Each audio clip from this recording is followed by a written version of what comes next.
ওর সাথে আমার প্রথম দেখা হয় শীতের কোনো এক বিকেলে, মিথিলা। তারপর থেকে সারাদিন মাথার ভেতর শুধু মিথিলা, মিথিলা, মিথিলা। তাসান না? হ্যাঁ, চলো একটু হাঁটি। সঙ্গীত শিল্পী ও অভিনেতা তাহসান খান দীর্ঘদিনের একক জীবন শেষে দ্বিতীয়বারের মতো বিবাহ বন্ধনে আবদ্ধ হয়েছেন।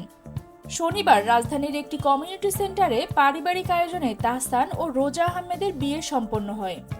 গোলাপি শেরওয়ানিতে স্ত্রী রোজার হাতে হাত রেখে তোলা একটি ছবি তাহসান সামাজিক মাধ্যমে শেয়ার করেছেন।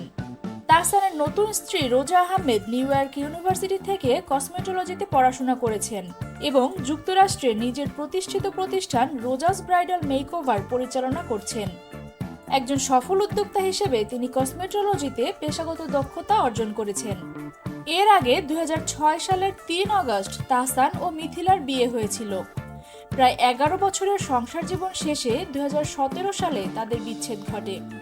একমাত্র মেয়ে আইরা বর্তমানে মিথিলার সঙ্গে থাকে। অন্যদিকে মিথিলা ভালোবেসে 2019 সালে কলকাতার খ্যাতনামা পরিচালক সৃজিত মুখার্জিকে বিয়ে করেন। তবে এই সম্পর্কেও দূরত্বের সুর শোনা যাচ্ছে।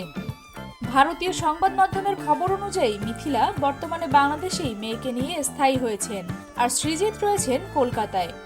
গত 23 সেপ্টেম্বর সৃজিতের জন্মদিনেও মিথিলার অনুপস্থিতি এই গুঞ্জনকে আরও উস্কে দিয়েছে। সৃজিতের সঙ্গে দাম্পত্য জীবনের জটিলতার কারণে তাদের সম্পর্ক নিয়ে বিচ্ছেদের গুঞ্জন শোনা গেলেও উভয় পক্ষই বিষয়টি গুজব বলে উড়িয়ে দিয়েছেন।